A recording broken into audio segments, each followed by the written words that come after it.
ओम नमः शिवाय। ओम नमः पार्वते पता हर हर महादेव। खुद को खोकर ही माता पार्वती ने अपने अस्तित्व को पाया। सच्चा प्रेम क्या होता है माता पार्वती ने पूरे ब्रह्मांड को बताया।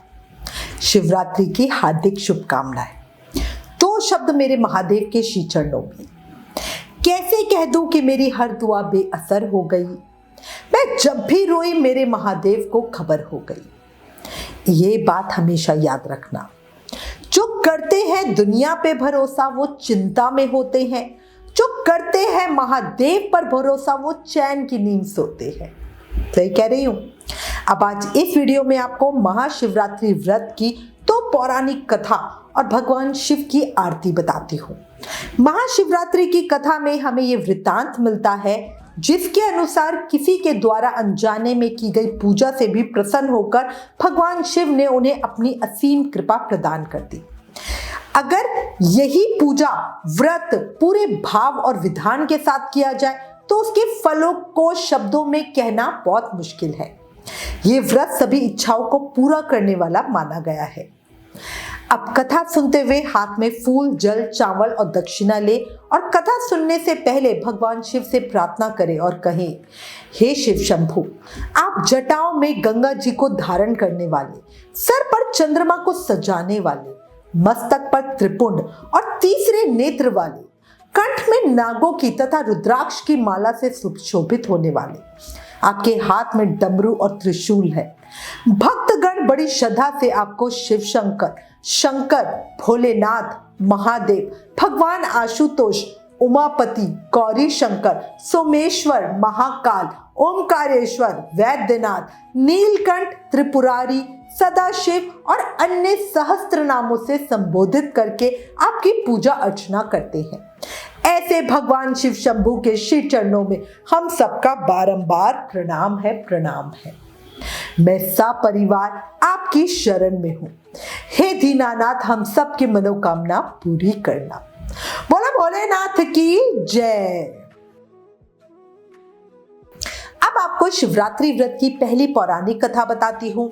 शिव पुराण में बताई हुई एक कथा के अनुसार एक समय माता पार्वती ने भगवान भोलेनाथ से पूछा, ऐसा कौन सा श्रेष्ठ और सरल व्रत पूजन है जिससे मृत्युलोक के प्राणी आपकी कृपा सहज में ही प्राप्त कर सकते हैं।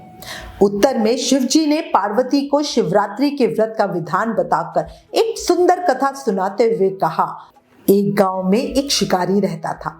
पशुओं की हत्या करके वो अपने परिवार का पालन करता था। उसने एक साहूकार से उधार लिया हुआ था पर समय पे उसका उधार चुका ना सका। एक दिन गुस्से में आके साहूकार ने शिकारी को शिव मंदिर में बंदी बना लिया। संयोग से उस दिन शिवरात्रि थी। मंदिर में बढ़िया शिव कथा हो रही थी। शिकारी ध्यान से उस कथा को सुन रहा था। अनजाने में ही सही पर शिवरात्रि को उसने शिव कथा सुनी। शाम होते ही साहूकार ने उसे अपने पास बुलाया और उधार चुकाने की बात की। शिकारी ने वचन दिया कि वो अगले दिन तक सारा उधार चुका देगा। साहूकार ने उसे छोड़ दिया। पैसा कमाने की इच्छा से वो घर न जाके सीधा जंगल में शिकार करने के लिए निकल पड़ा। पूरा दिन शिकारी साहूकार के पास बंधा हुआ था, इसलिए उसने कुछ भी खाया पिया नहीं था। पर अब वो भूख प्यास से व्याकुल हो रहा था। भूख प्यास से व्याकुल शिकारी शिकार खोजता हुआ जंगल में बहुत दूर निकल गया। अब अंधेरा होने वाला था। उसने विचार किया कि रात जंगल में ही बितानी पड़ेगी। सूर्यास्त होने पर वो एक तालाब के पास गया और वहां एक पेड़ पर थोड़ा सा जल पीने के लिए लेके चढ़ गया, क्योंकि उसे पूरी उम्मीद थी कि रात को कोई ना कोई जानवर अपनी प्यास बुझाने के लिए उस तालाब के पास जरूर आएगा। और यही सोच के वो जल लेके ऊपर चढ़ गया। दैव योग से वो पेड़ बेलपत्र का था और उसी पेड़ के नीचे एक शिवलिंग भी स्थापित था जो सूखे बेलपत्रों से ढके होने के कारण दिख नहीं रहा था। रात का पहला पहर बीतने से पहले एक गर्भवती हिरनी तालाब पर पानी पीने आई। उसे देखते ही शिकारी ने अपने धनुष पर बाण साधा। ऐसा करने में उसके हाथ के धक्के से कुछ बेल के पत्ते और जल की कुछ बूंदें नीचे बने शिवलिंग पे गिर गई और अनजाने में ही शिकारी की पहले पहर की पूजा हो गई। हिरनी ने जब पत्तों की खड़खड़ाहट सुनी तो घबरा कर ऊपर देखा और डर से कांपते हुए शिकारी से बोली कि मैं गर्भवती हूँ, जल्दी ही मेरा प्रसव होने वाला है। तुम एक साथ दो जीवों की हत्या करोगे जो ठीक नहीं है। मैं अपने बच्चे को जन्म देके जल्दी ही तुम्हारे पास लौट आऊंगी, तब तुम मुझे मार लेना। शिकारी को उसकी बात का विश्वास नहीं था। हिरनी ने शिकारी से कहा, मुझ पे विश्वास रखो, मैं सत्य बोल रही हूँ। क्रूर होने के बावजूद शिकारी को उस हिरनी पे दया आ गई और उसने जल्दी लौटना कहकर उस हिरनी को जाने दिया। थोड़ी ही देर बाद वहां एक और हिरनी पानी पीने आई। शिकारी सावधान हो गया, तीर साधने लगा और ऐसा करते हुए उसके हाथ के धक्के से फिर पहले की तरह थोड़ा सा जल और कुछ बेलपत्र नीचे शिवलिंग पे गिर गए और अनजाने में ही शिकारी की दूसरे पहर की पूजा भी हो गई। आवाज से हिरनी ने शिकारी को देख लिया और कहा, मैं थोड़ी ही देर पहले ऋतु से निवृत्त हुई हूँ और अपने पति का संग करना चाहती हूँ और अपने प्रिय की खोज में इधर उधर भटक रही हूँ। मैं अपने पति से मिलकर जल्दी ही तुम्हारे पास वापस आ जाऊंगी, तब तुम मेरा शिकार कर लेना। शिकारी ने उसे भी जाने दिया। 2 बार शिकार को खोकर वो चिंता में पड़ गया। रात्रि का आखिरी पहर बीत रहा था। तभी एक और हिरनी अपने बच्चों के साथ उधर से निकली।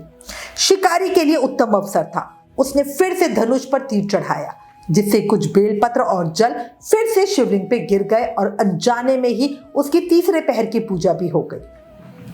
शिकारी तीर छोड़ने ही वाला था कि हिरनी बोली, मुझे मत मारो, मैं इन बच्चों को इनके पिता के हवाले करके जल्दी लौट आऊंगी। शिकारी हंसा और बोला, सामने आए शिकार को छोड़ दूं, मैं ऐसा मूर्ख नहीं हूं। इससे पहले भी मैं 2 बार अपना शिकार खो चुका हूं। मेरे भी बच्चे भूख प्यास से तड़प रहे हैं।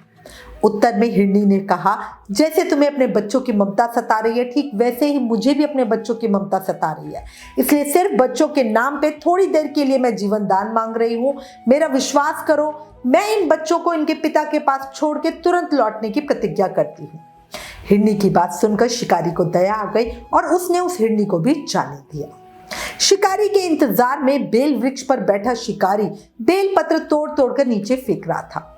इस तरह शिकारी की पूजा अपने आप ही अनजाने में हो गई। पांव फटने को हुई तो एक हिष्ट पुष्ट मृग उधर से उस रास्ते पे आया। शिकारी ने सोच लिया कि इसका शिकार तो मैं जरूर करूंगा। अब फिर धनुष पर बाण चढ़ाने लगा तो उसकी चौथे पहर की पूजा भी संपन्न हो गई। लेकिन पत्तों के गिरने की आवाज से वो हिरन सावधान हो गया। हिरन ने शिकारी को देखा और पूछा, तुम क्या करना चाहती हो? शिकारी बोला, अपने परिवार को भोजन करने के लिए मैं तुम्हारा वध करना चाहता हूँ। तो वो हिरन प्रसन्न होकर बोलने लगा कि मैं धन्य हूँ, मैं धन्य हूँ, मेरा शरीर किसी काम तो आएगा, परोपकार से मेरा जीवन सफल हो जाएगा। पर कृपया करके अभी मुझे जाने दो, ताकि मैं अपने बच्चों को उनकी माता के हाथ में सौंप को सबको धीरज बंधा के यहाँ वापस लौट आऊंगा। शिकारी बोला, जो जो यहाँ आया है सभी बातें बना के चला गया और अभी तक कोई भी नहीं लौटा। अगर तुम भी झूठ बोल के चले जाओगे तो मेरे घर वालों का क्या होगा? हिरन ने शिकारी को विश्वास दिलाया कि वो जल्दी ही लौट के आएगा। शिकारी ने उसे भी ये कह के जाने दिया कि जल्दी लौट आना। अब सुबह होने वाली थी। शिवरात्रि पर उपवास, शिव कथा सुनने, रात्रि जागरण करने और शिवलिंग पर बेलपत्र चढ़ाने से शिकारी का हिंसक हृदय निर्मल हो गया। उसके शिव की कृपा जो मिल गई थी, वो अपने पिछले कर्मों को याद करके पश्चाताप भी करने लगा। तभी उसने देखा कि सब हिरन, हिरनी और उनके बच्चे एक साथ उसके सामने आके खड़े हो गए। शिकारी के पास आकर वो बोले कि हम सभी एक ही परिवार से हैं और अपनी खुशी से अपने आप को आपको समर्पित करते हैं। उस शिकारी की शिव कृपा से सभी पाप भस्म हो गए थे। इसलिए वो सोचने लगा कि ये पशु धन्य हैं जो ज्ञानहीन होकर भी अपने शरीर से परोपकार करना चाहते हैं, और एक मैं पापी हूँ, मेरे जीवन को धिक्कार है कि मैं इस तरह पाप करके निर्दोष प्राणियों को मारकर अपने परिवार का पालन करता हूँ। शिकारी ने उन हिरणों से कहा कि आप सब धन्य हो और उन्हें वापस जाने को कहा। उसके ऐसा करने पर भगवान शंकर ने प्रसन्न होकर तत्काल उसे अपने दिव्य स्वरूप के दर्शन कराए और उसे सुख समृद्धि का वरदान देके गुहु नाम प्रदान किया। अगले जन्म में यही वो गुहु था जिसके साथ भगवान श्री राम ने मित्रता की थी। आपको याद ही होगा, गुहु ऋग्वेदपुर के राजा थे। उन्हें निषाद राज या भील राज भी कहा जाता था। वो भील जाति के थे। ये घटना देवलोक से समस्त देवीगण देख रहे थे और सभी देवी देवताओं ने पुष्प वर्षा शुरू की। इस तरह शिकारी और वो पूरा मृग परिवार मोक्ष को प्राप्त हुए। हर हर महादेव। गरुड़ पुराण में वर्णित एक कथा के अनुसार बहुत पहले अबुंद देश में सुंदर सेन नामक निषाद राज रहता था। वो एक बार जंगल में अपने कुत्तों के साथ शिकार के लिए गया। पूरे दिन मेहनत करने के बाद भी उसे कोई भी जानवर नहीं मिला। भूख प्यास से पीड़ित होकर वो रात्रि में जलाशय के तट पर एक वृक्ष के पास जा पहुंचा, जहां उसे शिवलिंग के दर्शन हुए। अपने शरीर की रक्षा के लिए निषाद राज ने बिल्व वृक्ष की ओट ली, लेकिन उसकी जानकारी के बिना कुछ पत्ते वृक्ष से टूटकर शिवलिंग पे गिर पड़े। उसने उन पत्थरों को हटाकर शिवलिंग के ऊपर जो धूल थी उसे दूर करने के लिए जल से उस शिवलिंग को साफ किया। उसी समय शिवलिंग के पास ही उसके हाथ से एक बाण छूट के धरती पे गिर गया। घुटनों को भूमि पे टेक कर एक हाथ से शिवलिंग को स्पर्श करते हुए उसने उस बाणों को उठाया।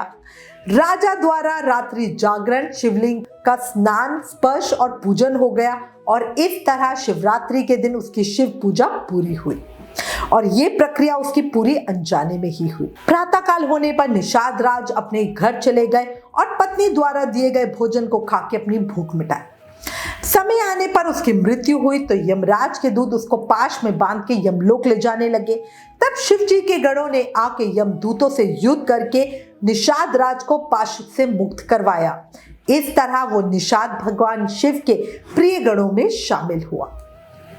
कहा जाता है कि भगवान शिव अनजाने में अपने भक्तों को इतना फल देते हैं तो विधि विधान से पूजा करने वाले भक्तों को किसी प्रकार की कभी कोई कमी नहीं होती। अब भगवान शिव के श्री चरणों में आप सबके मंगल की कामना करती हूँ। इस कहानी को कहते सुनते हुकारा भरते सबके ऊपर भोलेनाथ की कृपा बनी रहे, सबके मन की इच्छा पूरी हो। अब भगवान शिव की आरती करेंगे। ओम जय शिव ओंकारा, भोले भज शिव ओंकारा। ब्रह्मा विष्णु सदाशिव, ब्रह्मा विष्णु सदाशिव, अर्धांगिनी धारा। ओम जय शिव ओंकारा।